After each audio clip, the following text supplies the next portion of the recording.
Izinkan saya merekam ya, kita punya Ah, diskusi malam hari ini supaya saya bisa nanti upload ke saya punya YouTube ya, dan kemudian bisa disaksikan oleh teman-teman yang lain yang mungkin hari ini atau malam ini tidak bisa hadir. Jadi monggo silakan kontak saya.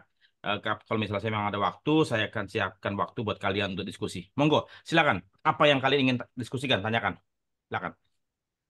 iya Bapak. Ini nanti ada Benny Pak. Nanti Benny menyusul. Ya, Terus ini mungkin saya mulai dulu dari saya ya Pak ya.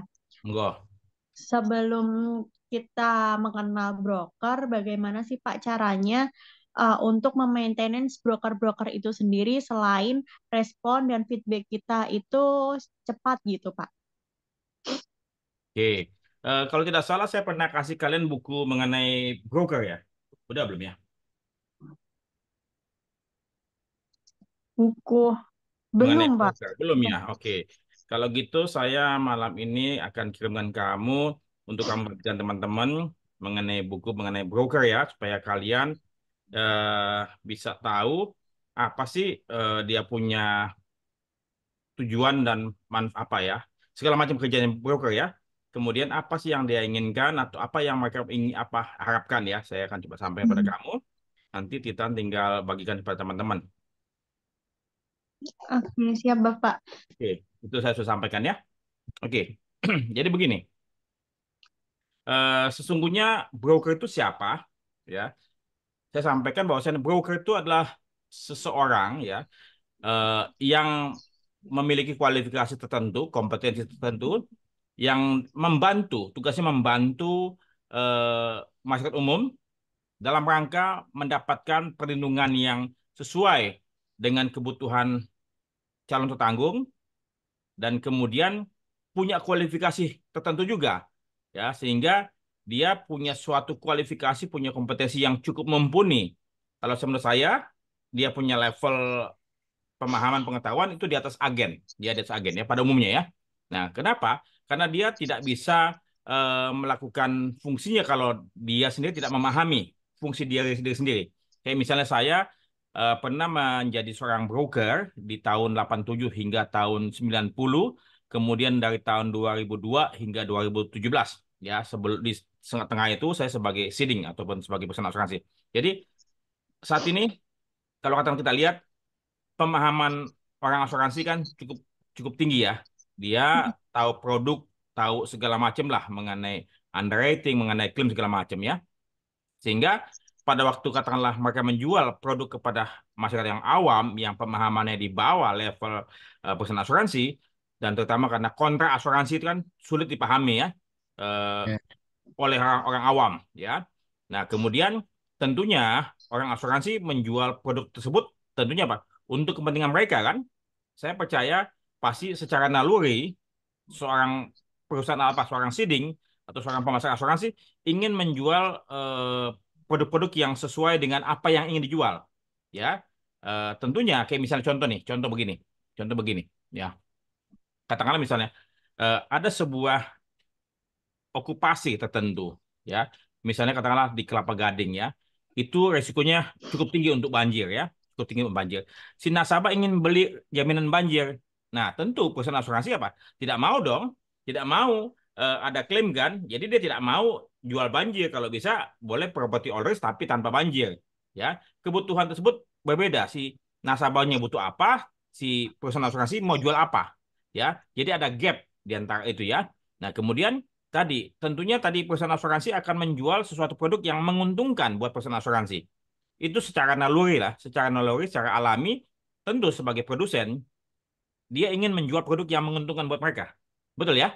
Itu pahami ya. Sehingga dia berusaha untuk menjual produk yang kalau misalnya boleh standar aja, minimal ya.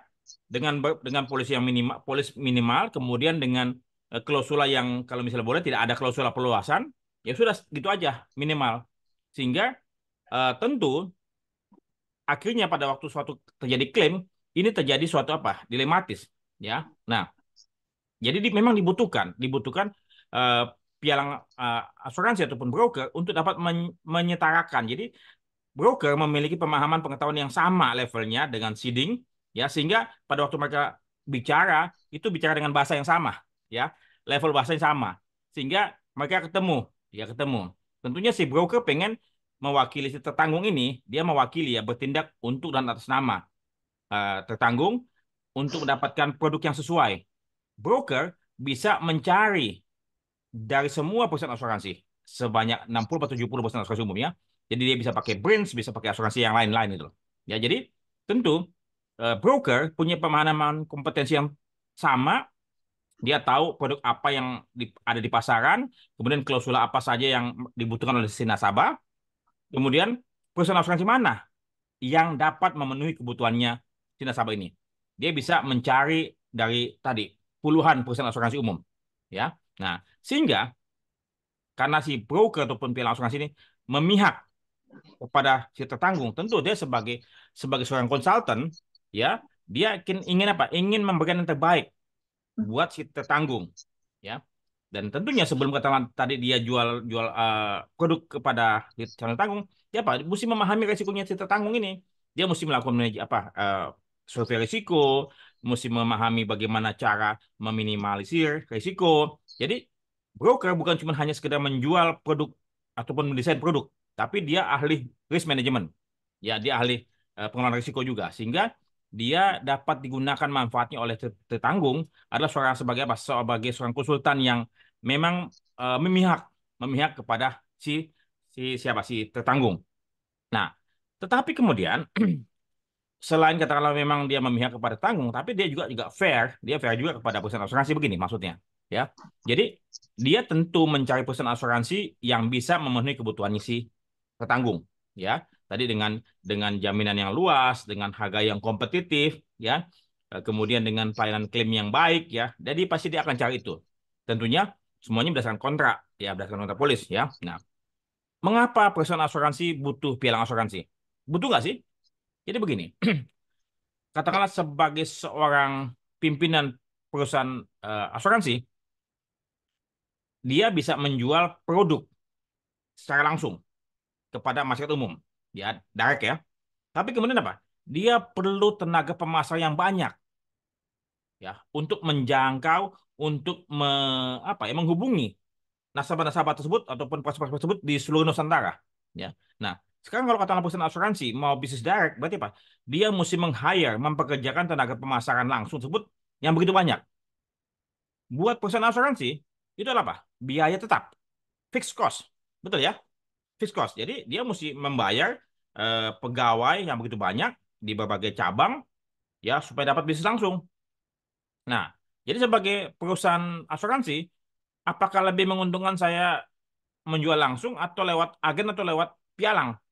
Nah, jadi kalau menurut saya, ya, kalau saya secara lebih besar, saya kalau katakanlah jualan langsung kepada masyarakat umum, saya perlu tadi kembali lagi tenaga pemasar yang cukup banyak, yang saya mesti bayar setiap bulan, baik ada bisnis maupun tidak ada bisnis kan, ada kan biaya tetap kan, gaji, kemudian uang transport dan segala macam. Ya saya mesti gaji tuh.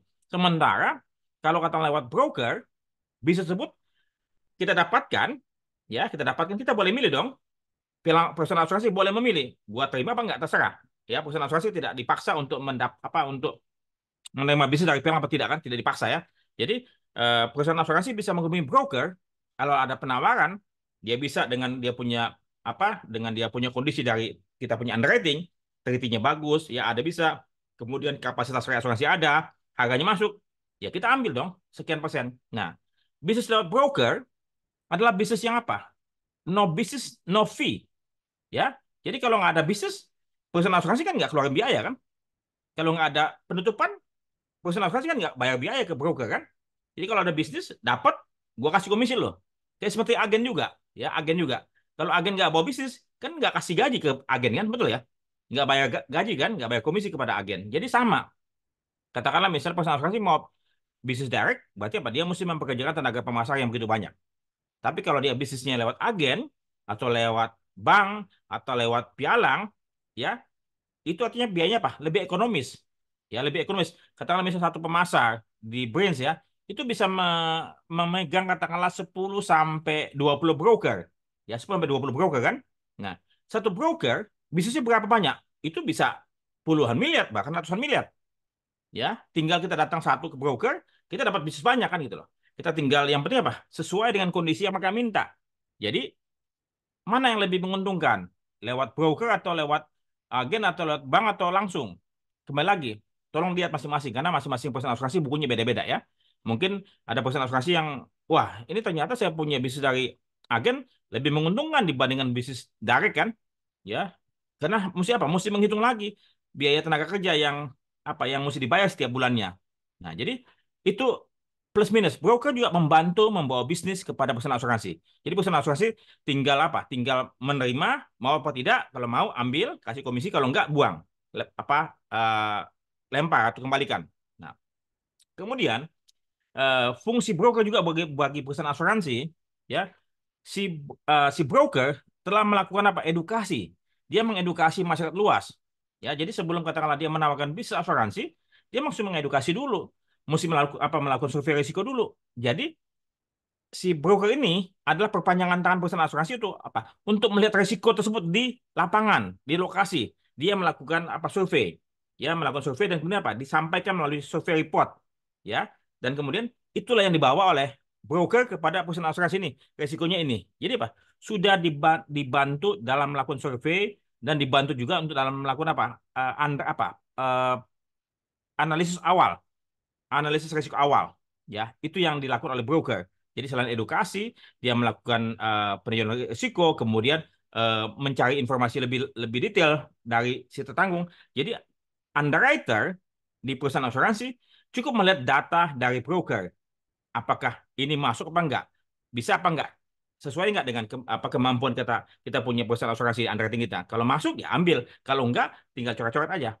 Nah, jadi kemudian kalau ada klaim, apa fungsinya broker buat perusahaan asuransi? Kalau ada klaim, itu broker akan melihat apakah apakah kerugian yang terjadi oleh yang dialami nasabah itu tersebut dijamin polis atau tidak, ya. Nah, biasanya apa? Broker lah yang memverifikasi terlebih dahulu. Pak, mohon maaf, Bapak punya polis itu hanya menjamin property all risk, tapi Bapak tidak beli earthquake, ya. Maka kejadian gempa bumi yang kemarin terjadi itu tidak bisa diganti, tidak bisa diproses. Nah, jadi apa? Perusahaan asuransi punya administrasi jauh lebih sederhana karena sudah difilter oleh broker. Bayangkan kalau tadi misalnya tidak oleh broker, semua nasabah yang langsung tadi apa menghubungi perusahaan asuransi melakukan apa? Mengajukan klaim kan? Padahal klaimnya nggak dijamin, ya. Sama juga untuk collection premi, ya nagih premi. Jadi broker punya tugas apa? Nagih premi ke klien, ya setelah nagih premi ke klien, premi tersebut akan dibayarkan kepada perusahaan asuransi. Jadi perusahaan asuransi akan terbantu berbagai macam pekerjaan administrasi ya dari awal penutupan sampai collection premi sampai klaim. Ya itu manfaat broker bagi perusahaan asuransi. Sementara buat tertanggung, tertanggung tadi yang awam, dia nggak tahu jenis polis asuransi apa yang cocok buat mereka punya okupasi, jaminan apa yang perlu dibeli, ya. Kemudian klausula-klausula apa yang perlu ditempelkan di situ. Nasabah nggak paham, ya. Sehingga apa? Dengan adanya dengan adanya pialang asuransi, maka tertanggung dapat terbantukan. Ya, jadi sebetulnya pialang asuransi membantu kedua belah pihak, baik pihak tertanggung tentunya dan juga penanggung. Nah, kemudian pada waktu terjadi klaim, untuk klaim-klaim yang cukup besar, biasanya perusahaan asuransi akan menunjuk loss adjuster untuk menginspeksi langsung, memverifikasi, kemudian menetapkan apakah kerugian tersebut dijamin oleh polis atau tidak. Jadi memverifikasi, mengeksaminasi apakah klaim tersebut terjamin atau tidak atau ini polisi apa klaim ini liable atau tidak liable oleh polisi kan. Itu pertama kali tujuan daripada loss adjuster adalah menentukan apakah kerugian ini dijamin atau tidak. Itu dulu yang pertama. Yang kedua, menghitung berapa nilai kerugian yang pantas untuk dibayarkan oleh perusahaan asuransi kepada tanggung. Nah, kemudian si broker pada waktu kalau terjadi klaim, ya itu membantu tertanggung berhadapan berkomunikasi dengan loss adjuster. Jadi loss adjuster perusahaan asuransi bila mana ada bisnis dari lewat broker tidak boleh hubungan langsung kepada nasabah, semuanya lewat broker, lewat pialang, ya pintunya lewat pialang. Jadi sesungguhnya bisnis lewat pialang asuransi itu sebetulnya jauh lebih sederhana dan jauh lebih memudahkan buat semua pihak. Kenapa? Karena bahasanya sama, ya. bahasa lo sejak bahasanya asuransi, pialang asuransi dengan lo sejak dengan asuransi itu sama bahasanya, ya. Eh, Berkomunikasi lebih mudah. Ya, bahkan kalau misalnya ada klaim ditolak, nggak usah perusahaan asuransi yang menolak, ya, cukup si broker lah yang menjelaskan kepada pialang asuransi. Jadi itu eh, manfaat-manfaat yang dapat diberikan. Nah, sesungguhnya apa yang dibutuhkan, apa yang diinginkan oleh perusahaan asuransi, oleh perusahaan pialang dari perusahaan asuransi. Pertama tadi, ya, dia ingin dia punya desain program program yang quotation itu, ya dia ingin quote tersebut dapat diterima. Karena seorang broker pasti tidak mungkin menjual polis standar saja. Pasti dia akan mendesain program asuransi yang lebih lengkap, yang lebih luas. Itu. Makanya manfaat ataupun eh, apa ya, nilai tambah, edit value. Ya, edit value perusahaan broker atau pialang asuransi kepada nasabah. Dia dapat mendesain program asuransi yang sesuai dengan kebutuhan si nasabah ini dan kemudian mencarikan perusahaan asuransi mana yang dapat mengcover risiko tersebut. Nah, jadi kadang-kadang begini, pialang asuransi akan tentunya melihat juga kepentingan dia ya, tapi pasti tentu dia akan mendahulukan kepentingan tertanggung. Jadi begini, kadang-kadang ada perusahaan asuransi yang bisa memberikan komisi yang lebih besar, ya, buat pialang asuransi. Namun nggak aman, ya. Ada banyak perusahaan kelas bawah, menengah ke bawah tuh yang berani kasih komisi lebih besar, tapi dia punya permodalan, dia punya komitmen pembayaran klaimnya sangat diragukan. Sehingga tentu perusahaan pialang asuransi tidak mau menempatkan bisnisnya, ya, menempatkan risiko tertanggung, ya, kepada perusahaan asuransi yang selama ini diragukan komitmennya. Kenapa? Kalau katakanlah misalnya tadi dia tempatkan ke perusahaan asuransi X, ternyata perusahaan asuransi X bangkrut ataupun sedang goyang, nggak bisa bayar. Yang dituntut siapa? Yang dituntut oleh tertanggung siapa? Si pialang asuransi. Karena pialang asuransi punya kewajiban bila mana dia menempatkan bisnis kepada perusahaan asuransi yang tanda petik bermasalah, punya suatu apa, dan akhirnya gagal bayar, ya, maka perusahaan broker tersebut yang bertanggung jawab atas klaim yang terjadi. Makanya si perusahaan pialang asuransi ini punya kewajiban yang saya pikir tidak mudah ya, tidak tidak kecil. Kenapa? Karena dia mesti memverifikasi, ya, kebutuhan si nasabah, kemudian memastikan perusahaan asuransi yang menutup resikonya si nasabah ini itu apa, bersedia dan mampu membayar klaim yang terjadi. Bila mana tidak, maka pialang asuransi di tengah-tengah tersebut yang akan punya kewajiban untuk menyelesaikan klaim tersebut. Ya, makanya kalau kamu baca di situ nanti kamu akan memahami kewajiban-kewajiban, tugas-tugas seorang pialang asuransi bagi tertanggung dan bagi penanggung. Itu sementara. Silakan, bila mana yang mau tanya. Monggo.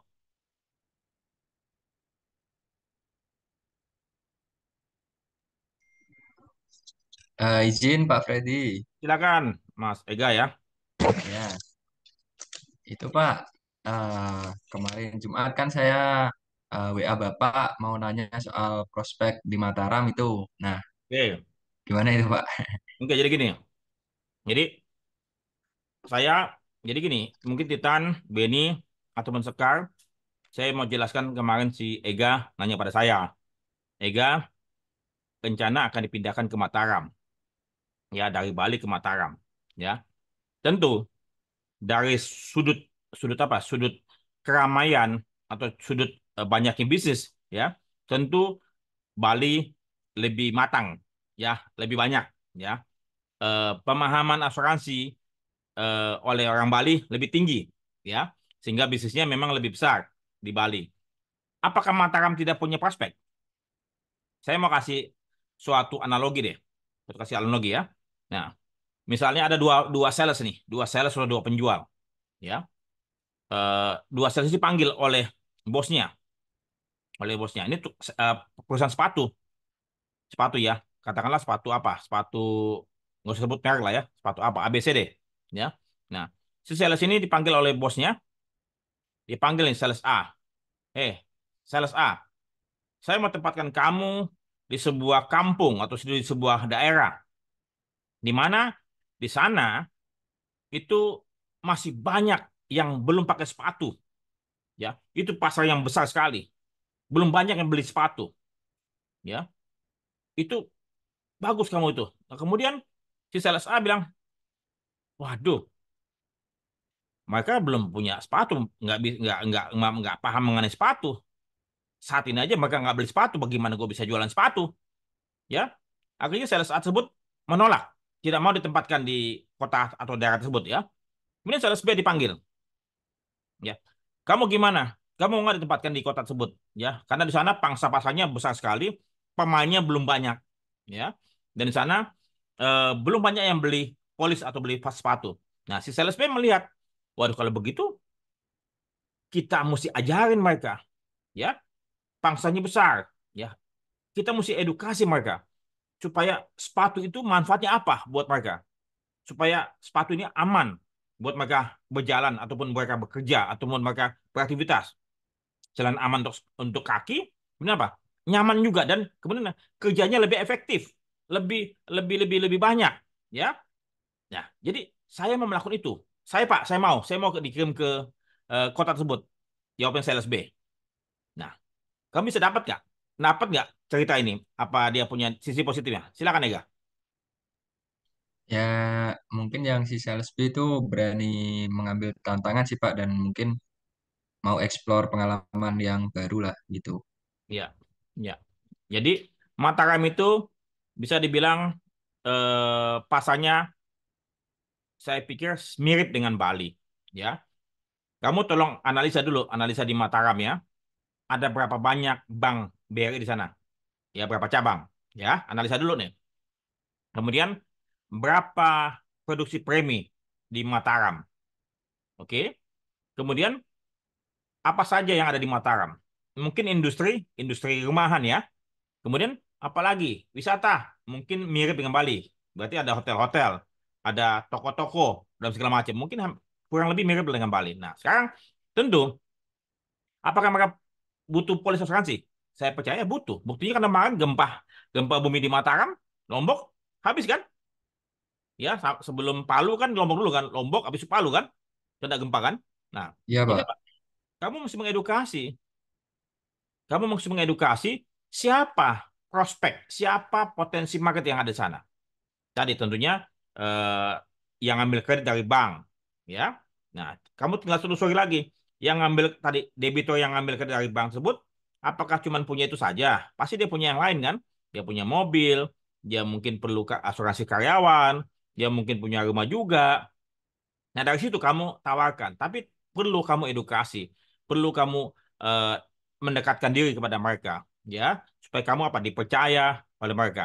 Sehingga apa? Lambat laun akhirnya apa? Mereka percaya sama kamu dan akhirnya mereka beli. Kalau mereka jadi gini, orang tidak mungkin beli kalau mereka nggak tahu manfaatnya.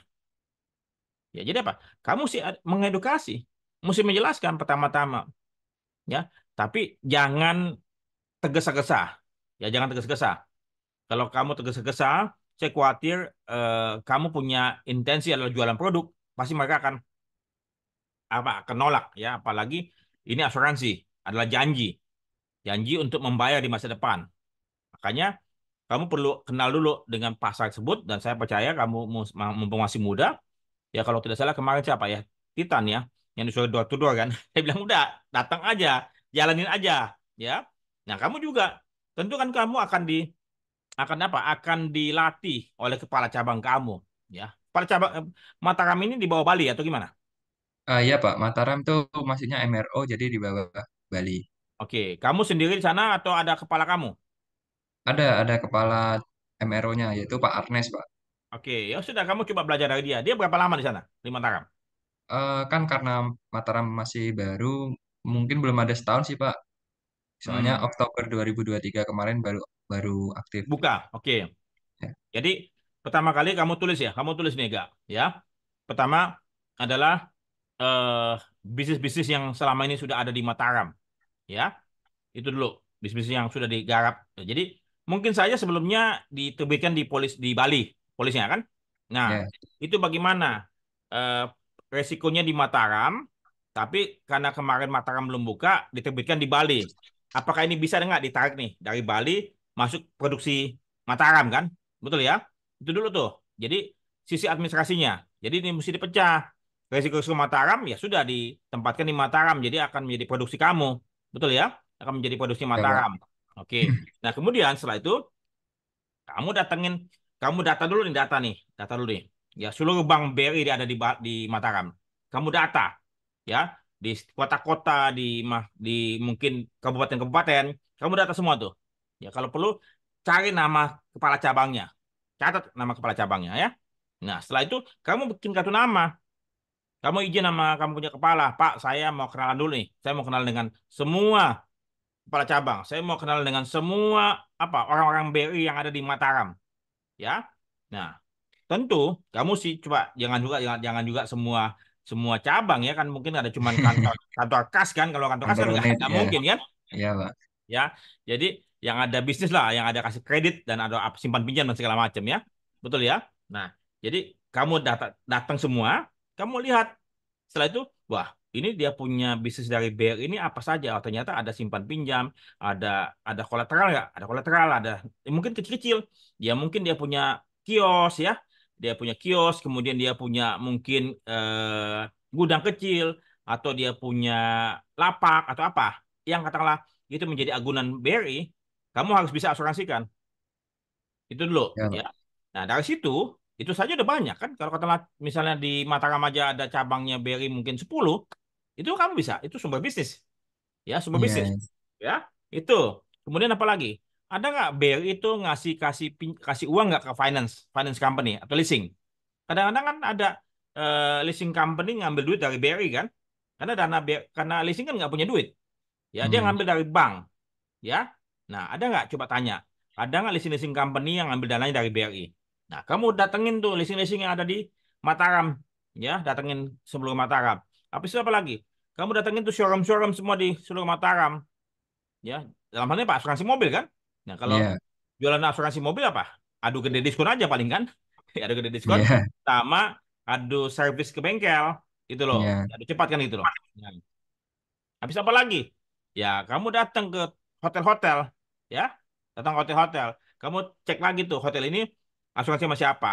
Nggak apa-apa, kamu datang satu persatu, canvassing ataupun door to door nggak apa-apa. Ini apa kamu belajar, kamu ditolak nggak apa-apa. Kamu ditolak nggak apa-apa, sih bilang. Jangan jangan menganggap penolakan tersebut adalah yang masalah pribadi. Mereka menolak kamu bukan karena kamu jahat atau kamu jelek atau kamu bodoh, enggak kan? Tapi karena Iya. mereka belum kenal kamu, ya, atau mereka belum butuh kamu, gitu loh. Jadi jangan menganggap tuh sangat apa, dia sensi banget. Maksudnya dia nolak gua, kayak misal kamu ditolak sama cewek kamu, itu kan masalah pribadi kan. Tapi kalau nasabah nolak kamu atau prospek nolak kamu, itu nggak ada sama sekali kan kaitan dengan kamu punya diri kan, betul ya? Iya, Pak. Itu tergantung teman. Makanya kembali lagi saya sampaikan kepada kalian semua, pada waktu kamu menjual apapun, ya, kamu menjual apapun, kamu pakai pola pikir bahwa kamu memberikan kebaikan kepada orang tersebut. Kamu menawarkan kebaikan. Sehingga apa? Kamu harus fokusnya kepada mereka, kepada si calon tertanggung. Berarti apa? Kamu mesti kuasai, kamu punya pengetahuan, kamu mesti melakukan manajemen risiko kepada nasabah, sehingga apa? Kamu bisa tadi menawarkan produk yang sesuai. Ya. Jadi kalau katakanlah misalnya mereka nggak jadi beli, that's fine. Ya, itu bukan masalah personal, nothing personal. Ya, ya. Jadi kamu tidak apa-apa, nggak apa-apa Pak. Jadi intinya apa? Kamu pertama kali jangan langsung jualan. Kamu kenal dulu, ya, tahu dulu dengan mereka bagaimana bisnisnya, ya. Setelah itu udah beberapa kali ketemu, Pak, boleh nggak Pak? Saya kasih alternatif pilihan asuransi. Saya dari Prince Pak. Saat ini saya nggak jualan, saya cuma hanya mengedukasi, ya. Saya ingin memberikan apa? Kebaikan buat Bapak. Saya ingin menganalisa, melakukan medical check up tadi, polis check up. Kalau misalnya Bapak punya polis asuransi, boleh nggak Pak? Saya melakukan check up. Apakah polis Bapak sudah sesuai apa nggak dengan kebutuhan Bapak? Makanya kembali lagi, kamu harus menguasai ilmu manajemen risiko. Jadi kalau kata misalnya tadi dia sudah punya polis asuransi dari asuransi tetangga sebelah, kamu akan lihat resikonya bagaimana, resiko si nasabah. Oh begini, oke Pak, ini polisnya sudah cukup baik, tapi Bapak bisa tambahkan ini. Bapak minta deh dari perusahaan asuransi ini apa? Kamu memberikan kebaikan buat mereka, ya. Kamu tanamkan budi kepada mereka terlebih dahulu, ya, sampai mereka merasa bahwa kamu memang bisa dipercaya, ya, kamu bisa dipercaya dan kemudian dia bisa mempercayakan resikonya kepada kamu, ya, maka saat itulah kamu punya kebaikan, kamu punya upaya itu akan mulai berbuah. Ya, tapi memang Ya, tidak mudah, ya. ya, Kamu mau coba apa? Mau coba memikat cewek aja, pacar kamu kan nggak sebentar kan? Perlu waktu kan? Betul nggak? ya betul Kecuali Pak. kecuali kamu naik BMW, ya, naik BMW, cewek kamu mata duitan, ya kan gitu loh. Itu sebentar kan? Tapi kan nggak lama kayak gitu kan? Cuman pada saat kamu naik BMW dia mau, tapi pada waktu kamu naik Honda Beat pasti kabur dia, kan begitu. Ya Pak, betul Ya, betul ya. betul. Jadi gitulah. Jadi jangan. Saya pikir sih kalau memang kamu mau ditempatkan di Mataram, ambil aja, jangan kamu tolak. Ya, Siap siap Pak. tapi mesti semangat. Ya karena Iya Pak. kamu mesti bakal kamu punya semangat tuh. Kamu lakukan ini untuk kebaikan tetanggung, bukan untuk kamu. Jadi kalau misalnya mereka nggak jadi beli, kerugian sama siapa? Kerugian sama mereka, bukan sama kamu. Ya, gitu ya, Gak ya? Ya Bapak. Ya. Oke, siap. Apalagi? Silakan. Ya. Benny, aman? Sejauh ini aman, Pak. Waduh, nggak ada masalah. Berarti mesti Tita nama Ega nanya Benny nih. Ada sih, Pak, masalahnya banyak masalahnya, Pak. Nah, tadi katanya aman Ya aja, itu Mas. diobrolin aja Mas Beni. Ada masalah Ben. Mungkin untuk sekarang ya membangun komunikasi itu yang susah sekarang, Pak. Untuk Hmm, broker misalnya. hmm, Sekarang kan kebetulan cuma megang BRI ini, Pak. Dan hmm, belum ada megang broker atau agen yang lain-lain gitu. hmm, hmm, Cuman kalau untuk kita ngembangkan sayap ke broker itu gimana ya, Pak ya? Terus memulai komunikasi ini loh, Pak, gitu. hmm. Ya, itu sih Pak masalahnya sekarang. Oke, jadi gini, ya. Memang tidak mudah bagi kalian yang pemula ini mau berkomunikasi dengan broker atau pialang asuransi ya. Karena biasanya mereka sudah punya suatu tadi daftar kanan perusahaan asuransi ya, daftar kanan perusahaan asuransi ya. Dan kemudian mereka punya taste, punya selera ya, yang sedikit unik. Misalnya kata mereka lebih suka dengan perusahaan-perusahaan ini gitu loh. Karena apa? Ini masalah masalah apa ya? Masalah selera. Misalnya katakanlah Benny punya teman yang sesuai dengan tipikal Benny kan, betul ya? Ada teman yang bisa cocok, klop. Ada yang teman yang memang kayaknya emang bukan kita punya apa ya? Kita punya golongan atau kita punya kelompok ya, gitu ya. Makanya setiap setiap golongan memang punya kelompok-kelompok tersendiri. Tapi ya kamu mesti cari. Nah, kemudian untuk membuka pintu ketok-ketok broker itu tidak mudah juga, ya. Tidak mungkin kamu sendiri.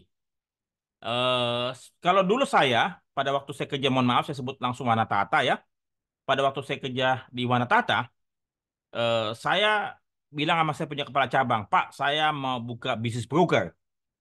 Karena saat ini belum ada yang pegang broker. Karena saya dulu pernah kerja di broker di awal 3 tahun pertama. Dan saya melihat bisnis beliau broker itu sangat-sangat efektif. Kenapa tadi? Kita nggak perlu capek-capek, satu broker saja kita dapat bisnisnya banyak kan itu loh. Karena satu broker punya ratusan nasabah, bahkan mungkin ribuan.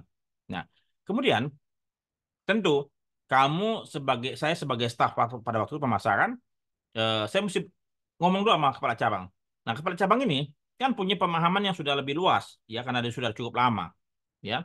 Kadang-kadang kalau ada kepala cabang yang tanda petik tidak suka dengan broker, tidak suka bekerja sama dengan broker, maka kamu atau cabang tersebut tidak akan punya kerjasama dengan broker. Begitu. Jadi, pintu membuka pintu broker haruslah melalui kepala cabang.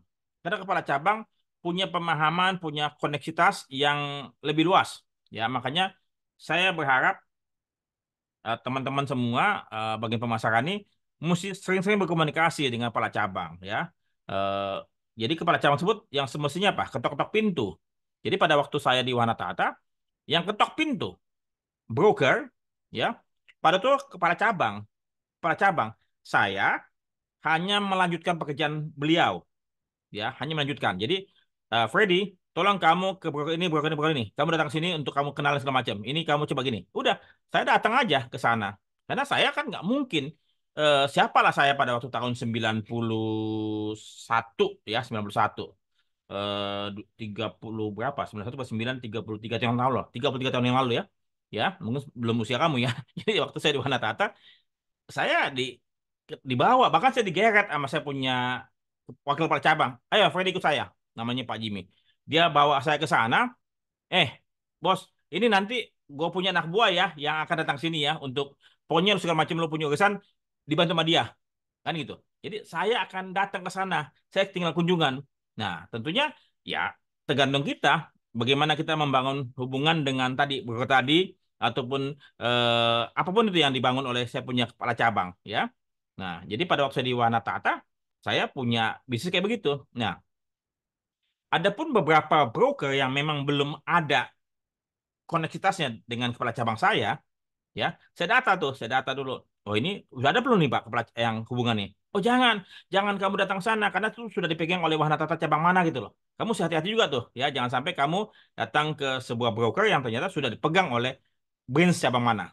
Ya, kamu mesti lihat ya, apalagi kamu di Jakarta nih, ya karena Jakarta kan luas sekali, ya.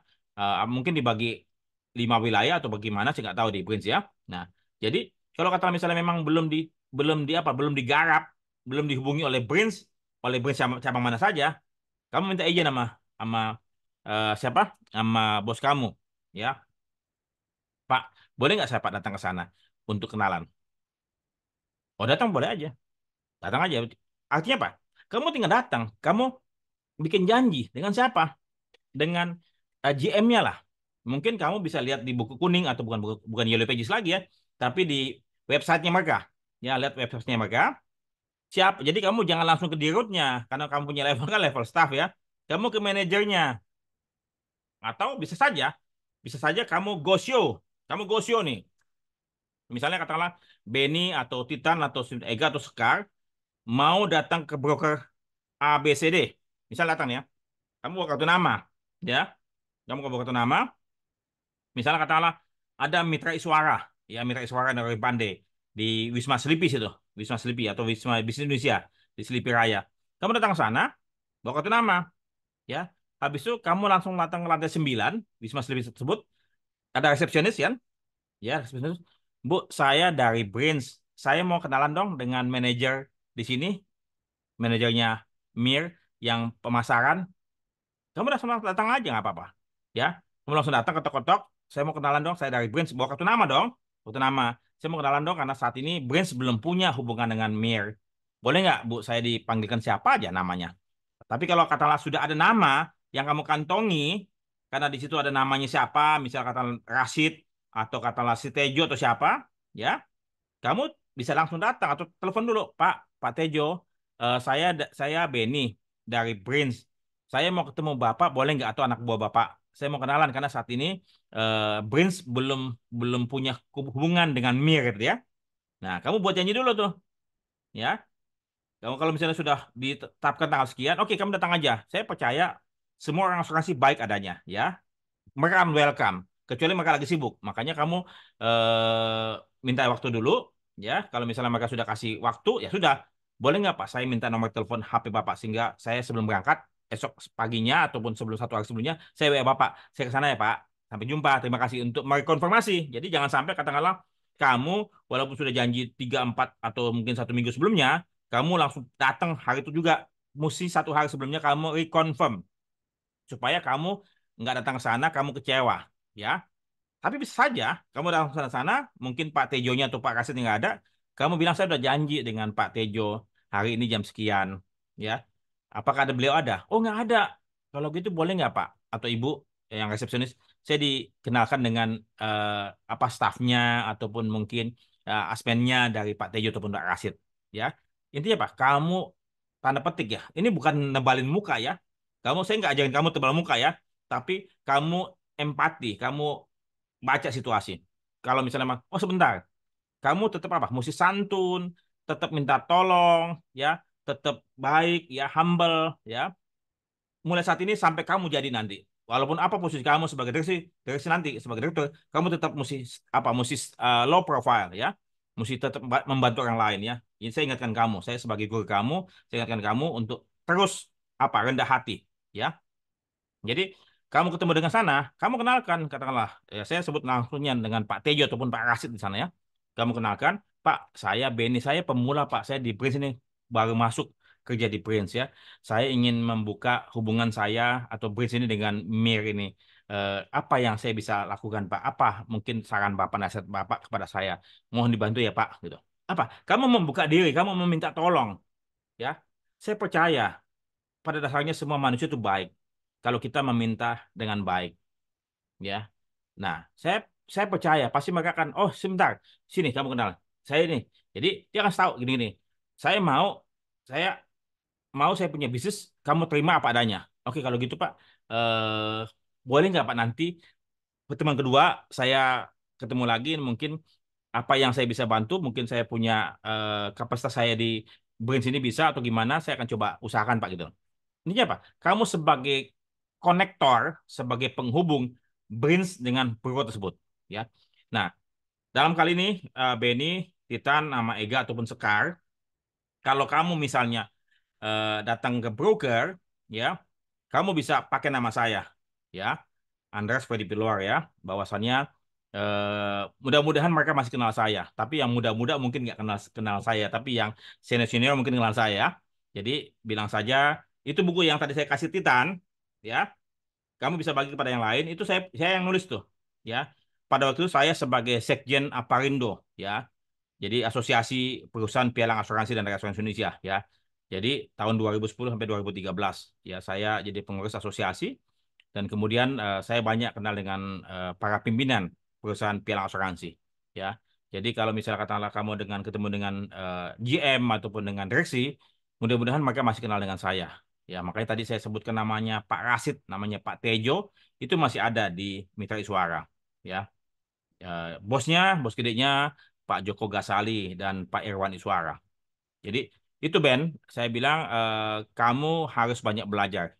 Dan memang belajar 1 jam ini saya percaya itu bakal panjang ceritanya. Makanya saya membuka diri kepada kalian seminggu sekali nggak apa-apa. Jadi kalian belajar menempa ilmu karena kamu kan nggak mungkin jadi jago silat 2 kali latihan langsung jago silat kayak Joe Taslim kan nggak mungkin. Ya, kamu juga jago berenang kan nggak bisa langsung 2 kali kamu langsung jago berenang. Mesti terus berlatih, berlatih, berlatih, berlatih ya.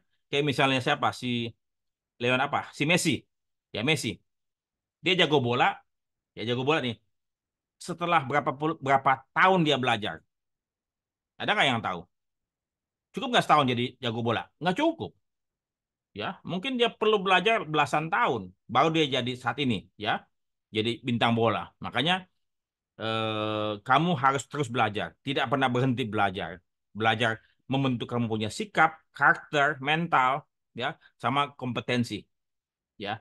Dan satu hal, kamu harus jaga kamu punya integritas, kejujuran, dan nama baik. Karena di asuransi itu yang sangat dihargai. Ya, sangat dihargai. Sekali kamu apa ya, melanggar itu, maka kamu punya hidup end. Ya, itu saran saya. Mudah-mudahan bisa nangkap ya, Ben. Ya, makasih ya Pak ya. Oke, berarti ada masalah kamu, bukan nggak ada masalah. Kamu malu aja. Saya nggak cas kamu kok, gitu loh. Yang penting saya minta kepada Benny, Ega, Sekar, Titan ya. Saya minta kepada kalian, kalau kalian berhasil, kalian harus bantu orang lain. Itu aja, ya. Iya, Bapak. Oke, ada yang lain Titan atau Sekar? Cekar mungkin tuh, Pak. Mau tanya, Eh, Pak. Sekar mana nih mukanya nih? Camnya mana? Maaf, saya belum bisa on cam. Sinyalnya jelek banget di Bekasi, Pak. Sebentar, cuma saya lihat muka kamu doang. Nggak mungkin Tuh. sinyal jelek, tapi ngomongnya lancar, Pak. Itu, Pak. Bohong itu, Pak. Orang Jawa nih. Sebentar, Pak. Ya, cuma sebentar aja. Lihat, saya pengen lihat kamu punya wajah. Udah mandi kan?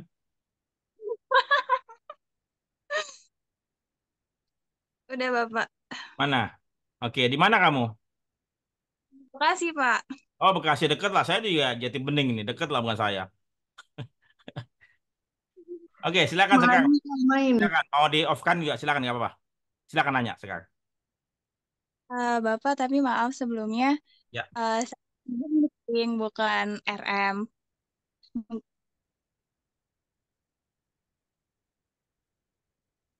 Halo, Bapak, suara saya masuk nggak? Tadi hilang. Sekarang masuk. Iya, Pak. Maaf sebelumnya kan saya di bagian underwriting ya, Pak. Bukan di bagian RM.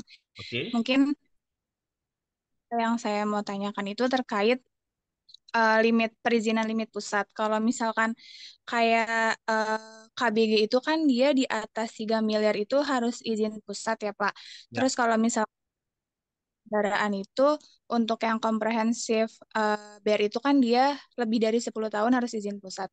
Nah, ya. saya masih bingung kayak PAR terus Flexa seperti itu tuh kayak yang harus izin pusat itu batasan TSI-nya tuh berapa gitu, Pak? Oke. Jadi gini, setiap cabang pasti diberikan limitasi. Limitasi ya. Jadi kalau kata misalnya, saya punya kawan Pak siapa? Pak Ade Sulfikar ya, itu Direktur Teknik di mana di Prince ya. Ya, jadi setiap cabang pasti akan diberikan limit akseptasi. Ya. Misalnya untuk properti berapa, untuk kendaraan berapa, untuk kargo berapa, itu sudah ada dia punya apa namanya underwriting guidelines atau petunjuk penutupan asuransi. Biasanya setiap cabang diberikan tuh satu set, ya, diberikan satu set, ya dalam bentuk SK. Ya, ada suatu keputusan dari kantor pusat untuk setiap cabang dan setiap cabang pun juga beda-beda. Kalau cabang-cabang kecil limitnya mungkin sampai segini, tapi cabang besar limitnya sampai segini, ya. Karena tentunya pusat pun juga nggak mau terlampau capek dong, ya, terlampau dirempongin kan. Kalau cuma penutupan 100 juta, 200 juta, masa mesti ke kantor pusat semua kan enggak, ya. Nah, kemudian biasanya tadi apa cabang tersebut kasih limit tertentu, tergantung apa? Tergantung dia punya size bisnisnya sama tergantung kompetensi kepala cabangnya, ya. Kalau kepala cabangnya sudah dipercaya oleh kantor pusat dan dia dianggap mampu melakukan underwriting dengan baik dan selama ini bisa terbukti, ya dia memberikan apa hasil yang cukup positif, pasti apa? Limitnya akan dinaikkan, ya. Jadi itu kamu coba tanya kepala cabang, pasti kepala cabangmu dapat dapat SK-nya, dapat suatu guidelines ataupun petunjuk cara penutupan asuransi yang diberikan kepada cabang Bekasi dan pasti SK ini beda dengan cabang Jakarta atau cabang Bandung ya, itu pasti beda. Ya, jadi kamu saya nggak bisa jawab, pasti tertulis di situ di surat keputusan direksi tentang limitasi tentang akseptasi ya untuk usia untuk ada untuk properti berapa, untuk kendaraan berapa, untuk kargo berapa. Itu kamu coba tanya Sekar ke kepala cabang kamu Sekar, ya. Makasih, Bapak. Oke, terima kasih Sekar. Jadi nanti kalau misalnya kamu ada apa-apa, kamu bisa tanya Bapak lagi, silakan. Titan, kamu ada masalah apa? Jadi gini Bapak, Hmm. dari minggu kemarin setelah saya berdiskusi dengan Bapak, itu kan untuk menanyakan nama-nama broker yang sudah bekerja sama dengan Brins Jogja. Hmm. Nah, dari Brins Jogja sendiri tidak membatasi Bapak untuk bekerja sama dengan broker atau perusahaan pialang manapun. Namun Hmm. Titan tetap tetap disuruh mencari relasi sendiri Bapak. Nah, itu cara untuk mencari relasi sendiri kepada broker-broker itu gimana ya, Pak? Begitu. Kamu di Jogja? Iya, saya di Jogja, Bapak. Oke, kamu eh bentar, saya kasih nomor telepon ya. Aparindo ya, Oh iya, siap, Bapak. Aparindo. 5794 Lima 5794 tujuh sembilan empat 2553 2553. dan 54 ya belakangnya. Oh iya. Kamu hubungi Ibu Nita ya atau Mm-mm. Mbak Andri Oh, ya. Jadi bilang sama mereka, kamu disuruh sama Pak Freddy ya untuk menanyakan ya broker yang ada di Jogja apa saja ya. Broker yang ada di ah, Jogja Bapak boleh diulangin lagi untuk nomornya, Bapak? 5794 794 2553 dan 54 2553 2553 dan 54 954. Itu 5794 5794 saya ulang oh 5794 ya 2553 2553 Dan satu lagi 57942554. 2554. Jadi ada dua telepon ya. Oke. Atau kamu cek lagi, saya kasih lihat deh websitenya Aparindo. Oh, boleh Pak. Nanti saya cek aja. Jadi kamu telepon nama Ibu Nita, ya, Mm-mm. Ibu Andri. Mm. Kamu tanya, minta tolong Bu, boleh nggak Bu saya dapatkan nama perusahaan pialang, ya, yang ada di Jogja, begitu. Nah, kemudian kalau bisa boleh, ada nggak kepala cabangnya di sana namanya, ya, gitu. Sehingga kamu tidak perlu repot-repot nyari informasi kemana-mana kan. Nah, itu yang saya kasih websitenya ya, Aparindo ORD ya. Oh iya, Ya, jadi siap. tanyakan aja. Jadi nama perusahaannya, nama alamatnya, nama PIC-nya, sama nomor teleponnya. Kamu telepon deh tuh kepala cabangnya, ya. Bilang aja kamu dari Brains mau kenalan dengan broker yang ada di Jogja. Siapkan kartu nama, ya. Siapkan diri, ya. Kamu bisa ditolak ataupun belum diterima kali pertama, ya. Tetap kamu rendah hati dan minta bantuan. Boleh nggak Pak saya datang? Saya mau kenalan, saya dari Brains, ya.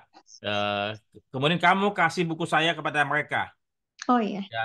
Ya, jadi itu buku tersebut sangat bermanfaat buat orang broker, ya. Itu ya bilang aja kamu diminta saya untuk begini, melakukan begini gitu, ya.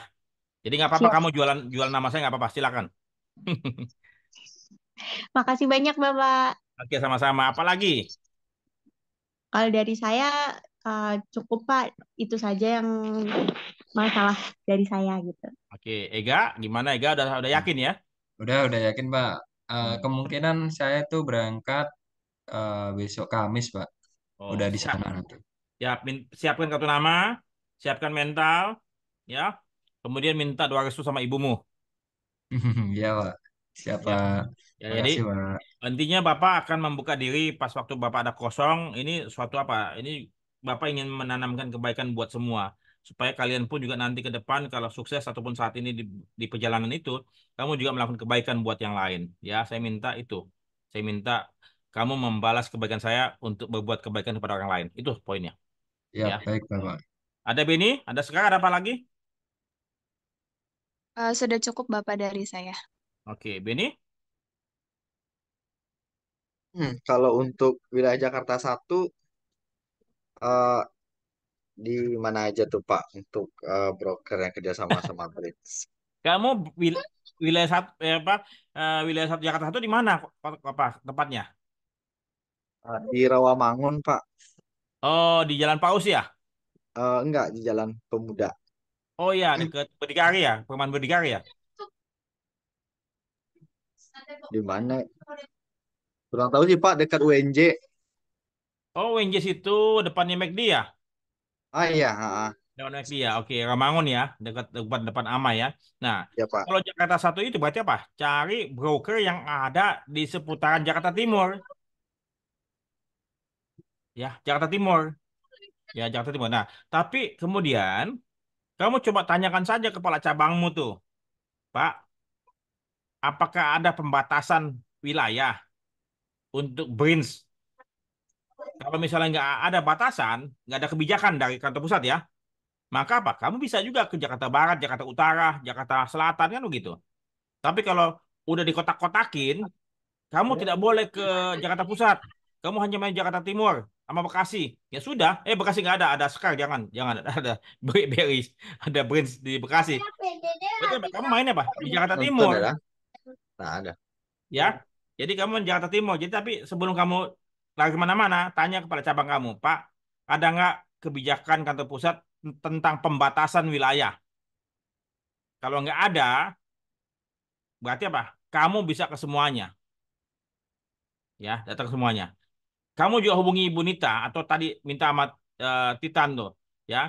Saya akan gini deh, saya punya daftar perusahaan broker, ya. Saya akan kasih Titan dan Titan bagikan kepada kamu ya, gitu ya Neng, ya. Iya, Kemudian, siap Bapak. Nanti saya share. Siap. atau kamu ke OJK aja, atau ntar saya kasih deh, saya coba cari lagi ya. Nanti Titan ingetin saya, Titan, ya. saya akan berikan daftar perusahaan broker kantor pusat ya. Jadi Oh, itu mengingatkan kamu, tinggal nanti yang di Jogja saya nggak punya, berarti di sana yang punya di mana di Ibu Nita ya, begitu ya. Jadi iya. ini sudah jam 8, dikit entar lagi ya. Saya entar lagi ada meeting juga dengan seseorang. Jadi kalau misalnya nggak ada lagi, saya akhiri ya. Nanti kalau misalnya ada apa-apa, kamu mau masih butuh diskusi atau apapun terkait dengan pekerjaan kalian, kamu ajak teman-teman kamu yang sekelas ya, supaya semakin banyak orang yang maju. Ya, ini kan kamu punya waktu 1 jam kan investasi ya. Jadi sayang apa saya punya pengetahuan dan saya punya pengalaman kalian nggak manfaatkan. Saya ingin berbagi ya. Kalau misalnya boleh kalian punya kepala dicolok kepala saya pakai USB kan gitu. Kalau ada, kalau nggak bisa ya berarti dengan begini kita lakukan ya. Begitu? Oke, Bapak. Titan, Benny, Ega, Scar, ya. Semangat ya. Siap, Pak. Ya, Ya semangat Pak, ya. Bapak. Ya. Ya, terima makasih ya Sehat kasih, selalu Pak. ya. Bapak. Terima kasih, Mari. Sehat selalu. Iya, Terima kasih, Ya. makasih Pak. Bapak. Halo Selamat Pak. malam.